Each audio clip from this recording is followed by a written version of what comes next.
নড়াইল ১ আসনের ৪ বারের সাবেক সংসদ সদস্য কবিরুল হক মুক্তিকে ঢাকার গুলশান থানার সন্ত্রাস বিরোধী আইনের মামলায় গ্রেফতার করে বৃহস্পতিবার আদালতে হাজির করে পুলিশ। ১০ দিন রিমান্ডে নিয়ে জিজ্ঞাসাবাদ করার আবেদন করে পুলিশ। ঢাকার চিফ মেট্রোপলিটন ম্যাজিস্ট্রেট সিএমএম আদালতের ম্যাজিস্ট্রেট সেফাতুল্লাহ ৬ দিনের রিমান্ড মঞ্জুর করেন।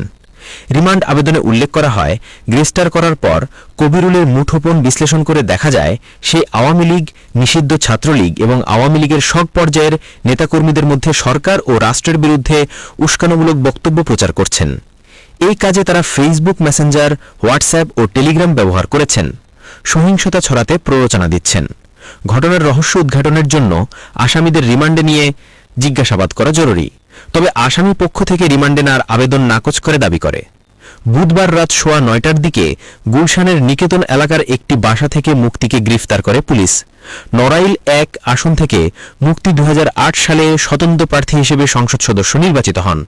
এরপর ২০১৪, ২০১৮, ২০২৪ সালে আওয়ামী লীগ থেকে সংসদ সদস্য নির্বাচিত হন তিনি। কালিয়া পৌরসভায় তিনি ২ বার মেয়র নির্বাচিত হন। ২০২৪ সালে গণ অভ্যুত্থানে আওয়ামী লীগ সরকার পতনের পর দলটির অনেক নেতার মতো মুক্তিও এলাকা ছেড়ে আত্মগোপনে চলে যান। এর মধ্যে তার বিরুদ্ধে দুর্নীতির অভিযোগে মামলা করেছে দুর্নীতি দমন কমিশন দুদক। ডেস্ক রিপোর্ট, বাংলার গেজেট।